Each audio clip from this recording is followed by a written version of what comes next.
Hello and welcome to Achievers Hive dear learners. Introduction to psychology ये topic चल रहा है जिसमें हम definitions of psychology last video में डिस्कस कर चुके हैं। अगर आप उस वीडियो को देखना चाहते हैं तो प्लेलिस्ट पे ज़रूर विजिट करिए। और ये वीडियोस बहुत स्पेशल हैं क्योंकि इसमें हम टॉपिक्स के साथ साथ उन पर बेस्ड एमसीक्यूज भी सॉल्व कर रहे हैं, उन पर बेस्ड क्वेश्चन भी कर रहे हैं। तो जो टॉपिक आप इस वीडियो में पढ़ेंगे उसकी प्रैक्टिस भी आपकी by the end of the class हो जाएगी। तो इस वीडियो को ज़रूर पूरा देखिएगा और पूरा देखने के बाद ही आप उस क्वेश्चन आयर को मेरे साथ सॉल्व कर पाएंगे। आज जो हम टॉपिक कवर करने वाले हैं वो है गोल्स ऑफ साइकोलॉजी, और इस टॉपिक को कंप्लीट करके हम आगे बढ़ेंगे। तो चलिए क्विकली स्टार्ट करते हैं। ये सब टॉपिक हम कवर कर चुके हैं लास्ट क्लास में, ये क्वेश्चन आयर भी हम सॉल्व कर चुके हैं। तो हमारा जो टॉपिक है आज का वो है goals of psychology. Psychology, her science का कुछ ना कुछ गोल होता है, कुछ ना कुछ पर्पस होता है कि वो क्या डिग आउट करना चाहती है, क्या वो फिगर आउट करना चाहती है। तो साइकोलॉजी भी एक साइंस है। हमने लास्ट टाइम बात की थी कि साइकोलॉजी भी एक साइंस है और साइंटिफिक मेथड्स साइकोलॉजी में यूज़ होते हैं to study human behaviour and animals behaviour too. और इसके भी कुछ गोल्स हैं, जैसे कि फिजिक्स में कुछ गोल्स होते हैं। अगर फिजिक्स की हम बात करें तो कि फिजिकल वर्ल्ड जो है वो कैसे चलता है, how this physical world works. और एस्ट्रोनॉमी की अगर हम बात करें तो ये यूनिवर्स कैसे वर्क करता है। इसी तरीके से बायोलॉजी की बात करें तो जो ह्यूमन स्ट्रक्चर है वो किस तरह से फॉर्म हुआ है, क्या उसके इंटरनल फंक्शनिंग है, इसके बारे में बात करता है।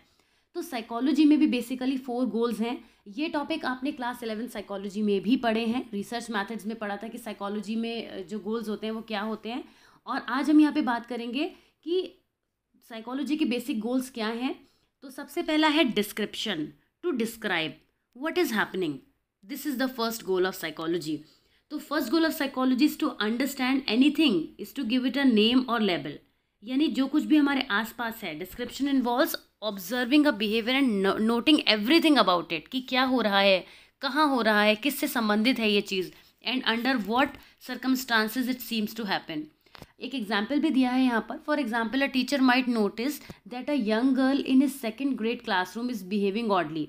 She is not doing her homework, her grades are slipping badly, and she seems to have very negative attitude towards school and study. ये एक सिचुएशन है जिसमें टीचर जो है वो स्टूडेंट को नोटिस कर रहे हैं कि वो अपने स्टडी पर बहुत ध्यान नहीं दे रही है और उसके जो ग्रेड्स हैं वो स्लो डाउन हो रहे हैं, और इस तरीके से उसके बिहेवियर को वो नोटिस कर रही हैं। Through this description a girl will get a picture of that girls behaviour.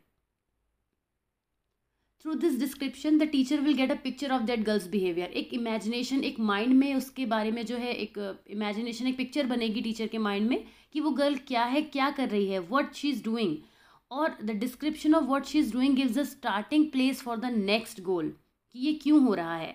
तो जब भी हम किसी पर्सन को ऑब्जर्व करते हैं तो सबसे पहले माइंड में एक हाइपोथेटिकल इमेज क्रिएट हो जाती है उस सिचुएशन के बारे में, उस पर्सन के बारे में या उस बिहेवियर के बारे में। तो साइकोलॉजी का पहला गोल यही है कि जिस चीज़ के बारे में हम फिगर आउट करना चाहते हैं उसको अपने माइंड में विजुअलाइज कर पाएँ। अगर हम उस चीज़ को अपने माइंड में क्लियरली विजुअलाइज नहीं कर पाएंगे तो हम उसके आगे कभी नहीं जा पाएंगे। इसको एक और भी बहुत सिंपल एग्जाम्पल से आप समझने की कोशिश कीजिए। जिस तरह से आपको जब कोई टॉपिक समझाया जाता है, मान लीजिए कोई एग्जाम्पल दिया जा रहा है, तो वो चीज़ आपके माइंड में पिक्चर की तरह से बनने लगती है। अगर वो पिक्चर्स क्लियर नहीं होंगी, जिनको हम मेंटल इमेजेस भी कहते हैं, जिसको हम स्कीमास भी कहते हैं सोशल साइकोलॉजी में, अगर वो आपके माइंड में क्लियरली नहीं बनेंगी तो फिर आप उस चीज़ को अंडरस्टैंड नहीं कर पाएंगे और उसके आगे कुछ भी नहीं सोच पाएंगे। तो सबसे पहला गोल है साइकोलॉजी का कि जो कुछ भी चीज़ हो रही है वो क्या हो रही है, उसको लेबल करना, उसको एक नेम देना, या अपने माइंड में एक मेंटल रिप्रेजेंटेशन क्रिएट करना। नेक्स्ट हम बात करते हैं, जो दूसरी चीज़ है उसको एक्सप्लेन कर पाना कि ये क्यों हो रहा है। एक्सप्लेनेशन का मतलब होता है कि जो भी चीज़ हो रही है उसके पीछे का कॉज ढूंढ पाना। To figure out the cause is the explanation. To find out why that girl student is doing all these things in school, the teacher of that school should ask the school counsellor for counselling. जो भी steps होंगे वो बाद में लिए जाएंगे, लेकिन जो टीचर है वो अपने माइंड में बहुत सारी चीज़ों को विजुअलाइज करेंगी। और इसके अलावा उसके पेरेंट्स को बुला के पूछा जा सकता है कि कोई फिजिकल इलनेस तो नहीं है। उसके पीछे का हर एक कॉज फिगर आउट करने की कोशिश की जाएगी। जनरली आप भी अपनी लाइफ में यही करते हैं। जब आप किसी पर्सन के बारे में या किसी सिचुएशन के बारे में कुछ सोचते हैं तो अपने माइंड में पहले पूरा सिनेरियो बना लेते हैं। उसके बाद आप सोचते हैं कि ऐसा क्यों हुआ होगा। और अब ये सोचना ज़रूरी है। जो लोग ये नहीं सोच पाते हैं कि किसी चीज़ के पीछे कॉज क्या रहा होगा, वही साइकोलॉजी का एक्चुअल यूज़ लाइफ में नहीं कर पाते हैं। तो समझने की कोशिश कीजिएगा कि यही साइकोलॉजी का गोल है कि अगर कोई चीज़ हमारी लाइफ में हो रही है तो उसके पीछे का हम कॉज फिगर आउट कर पाएँ। और जो लोग साइकोलॉजी से एसोसिएटेड होते हैं, जो पढ़ते हैं, स्टूडेंट्स होते हैं, टीचर्स होते हैं, फिलोसोफर्स होते हैं, रिसर्चर्स होते हैं, ये हमेशा किसी भी सिचुएशन के पीछे के रीज़न को ढूंढते हैं। इसीलिए हमारी लाइफ में ऐसा भी होता है, जो साइकोलॉजी पर्सन होते हैं ये किसी भी सिचुएशन को देखने के बाद उसे एनालाइज करने की कोशिश करते हैं, ना कि ब्लेम करने की। ब्लेम करने का काम कौन करता है? जो नॉर्मल लोग होते हैं, जो प्रॉब्लम को समझने की जगह, उसके पीछे के रीज़न जानने की जगह सिर्फ ब्लेम करना जानते होते हैं। तो साइकोलॉजी का सेकंड गोल है कि किसी भी सिचुएशन के पीछे उसके एक्सप्लेनेशन को फाइंड आउट करना, उसके पीछे का कॉज फिगर आउट करना। और जब हम उसका कॉज फिगर आउट कर पाते हैं तब हम उसके आगे का सोचते हैं। मान लीजिए आपने किसी भी सिचुएशन में एक कॉज जो है वो पॉजिटिव सोचा है, एक कॉज नेगेटिव सोचा है। जब आप पॉजिटिव सोचेंगे तो आप ये समझ पाएंगे कि उसके आगे क्या होगा, आप उसी डायरेक्शन में बढ़ेंगे। जब आप नेगेटिव सोचेंगे तो आप उसी डायरेक्शन में बढ़ेंगे। तो जब हम प्रिडिक्ट कर पाते हैं कि क्या हो सकता है आगे, और ये जब हुआ है तो इसके आगे क्या हो सकता है, फ्यूचर क्या होगा इस सिचुएशन का। जैसे अब जो अभी एग्जाम्पल हमने डिस्कस किया, the school counsellor psychologist would predict that the girl student will probably continue to do poorly in her school work and she may never be able to reach her full learning potential. ये prediction है, ज़रूरी नहीं है कि prediction correct हो, लेकिन prediction करना एक बेसिक ह्यूमन नेचर है और साइकोलॉजी का गोल है। जब तक हम कुछ प्रिडिक्ट नहीं करेंगे तब तक हम उसके आगे उसको कंट्रोल कैसे कर पाएंगे। भाई प्रिडिक्शन माइंड में आएगा उसी पर तो हम वर्क करना शुरू करेंगे। तो प्रिडिक्शन करना बहुत ज़रूरी है, this is the third step. और किसी भी बिहेवियर को प्रिडिक्ट किए बिना हम उसको एनालाइज नहीं कर सकते, उसके आगे उस पर कुछ भी वर्क नहीं कर पाएंगे। और predicting behavior is very important. It enables psychologists to help people anticipate students and learn how to express their feelings in manageable, reasonable ways. But description and explanation are prerequisites to predicting behavior and helping people manage it. Prediction की help से ही हम किसी भी person के behaviour को manage करने की या डील करने की कोशिश कर सकते हैं। फिर क्वेश्चन आता है कि नेक्स्ट गोल है कि which is the last goal is the two control. आखिर इस बिहेवियर को हम कंट्रोल या चेंज कैसे कर सकते हैं। This is the most practical goal. यहाँ पर हम एकदम प्रैक्टिकल अप्रोच पे आ जाते हैं। अभी तक तो बहुत सारी चीज़ें हाइपोथेटिकली चलती हैं, लेकिन कंट्रोल करने पर जब हम आते हैं तब हम ये देखते हैं कि कैसे हम उस सिचुएशन को चेंज कर सकते हैं। Some people hear the word control and think brainwashing, but that is not the focus of this goal. The goal is to change a particular behavior from an undesirable one to a desirable one. जब हम control की बात करते हैं तो जो भी हमारा रूट कॉज है, जो भी हमने बिहेवियर को लेबल दिया है, उसका नॉमेनक्लेचर किया है, उसको हमने रीज़न आउट किया है और उसके बारे में प्रिडिक्शन की है, तो उसको हम एक पॉजिटिव साइड पर ले जाने की कोशिश करेंगे कि जैसा हम चाहते हैं वैसा करना। और इस ऐसे एफर्ट्स लगाने से हम किसी भी सिचुएशन को पॉजिटिव सेंस में तो ले जाते ही हैं, और ये भी कह सकते हैं कि हम क्वालिटी ऑफ लाइफ इंप्रूव करते हैं डेफिनेटली। क्योंकि जो भी हम जिस भी पर्सन या सिचुएशन के बारे में हम ये बात कर रहे हैं, जब हम पॉजिटिव की तरफ जाएंगे तो जाहिर सी बात है सब अच्छा ही होगा। तो इस एग्जाम्पल में हमने देखा कि there are some learning strategies that can be used to help a child who has dyslexia, learning disorder, improving reading skills.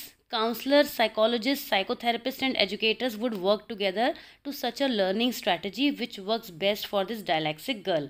इस केस में हमने ये देखा कि जो भी हमने जब हम कंट्रोल पर आए, मैंने आपको अभी बताया कि कंट्रोल वाला जो पार्ट है वो सबसे ज़्यादा प्रैक्टिकल है।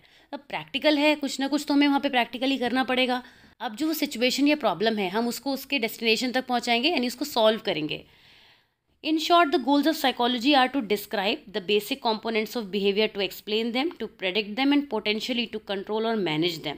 ये हमारे 4 गोल्स होते हैं साइकोलॉजी के। Not all psychologists or counselors will try to meet all 4 goals. In some cases, the main focus might be on description and prediction, as it would be for a personality theorist who want to know what people are like and what they might do in certain situations. कई बार हम सिर्फ prediction तक ही बात को छोड़ देते हैं, क्योंकि हो सकता है कि ये किसी और पर्सन के बारे में ऐसा केस हो जिसमें हम प्रैक्टिकली इन्वॉल्व ना हो सके, क्योंकि हर किसी की प्रॉब्लम को हम सॉल्व नहीं कर पाएंगे, या जब तक कोई पर्सन हमसे हेल्प सीख नहीं करता है हम ज़बरदस्ती जाके उसकी प्रॉब्लम सॉल्व नहीं करेंगे, राइट। तो जो हमसे हेल्प की रिक्वायरमेंट रखेगा हम उसी की हेल्प करेंगे। तो यही चीज़ साइकोलॉजिस्ट भी करते हैं। बहुत सारी चीज़ों को हम ऑब्जर्व करते हैं, प्रिडिक्ट करते हैं, लेबलिंग करते हैं, लेकिन उसके पीछे का कॉज जानने की कोशिश भी नहीं करते। तो कुछ केसेस में some psychologist are interested in description and explanation for observed behaviour, but experimental psychologist who design research to find explanation for observed behavior in this situation experimental psychologist uses the descriptions. जब experimental psychologist होते हैं जो कि different problems पर अपने experiments करते हैं, वही पूरी स्टेजेस को कवर कर पाते हैं। Therapies of course would be more interested in control और मॉडिफिकेशंस। जो थेरेपीज़ होती हैं वो सिचुएशन को सॉल्व करने की बात करती हैं, तो वो उस पर ज़्यादा फोकस करती हैं। तो डिफरेंट साइकोलॉजिस्ट, कहने का यहाँ पे मतलब यही है कि जो डिफरेंट साइकोलॉजिस्ट होते हैं वो डिफरेंट गोल्स पर फोकस करते हुए वर्क करते हैं, राइट। एक काउंसलर जो है वो रीज़न आउट ज़्यादा करने की कोशिश करेगा, एक रिसर्चर जो है वो सिचुएशन को कंट्रोल करने की कोशिश ज़्यादा करेगा। ये सभी साइकोलॉजिस्ट ही हैं, रिसर्चर्स भी साइकोलॉजिस्ट होते हैं। तो हम देख पा रहे हैं कि डिफरेंट साइकोलॉजिस्ट डिफरेंट गोल्स पर फोकस करते हैं, लेकिन सभी गोल्स साइकोलॉजी के बहुत इंपॉर्टेंट हैं। अब हमारा क्वेश्चन आया हमारे सामने आ चुका है, जो आपने अभी तक डिस्कस किया है उसके बारे में हम बात करेंगे। यहाँ पे जो 4 क्वेश्चंस हैं आप एक बार क्विकली देख सकते हैं, ये 4 गोल्स के ऊपर ही हैं, राइट।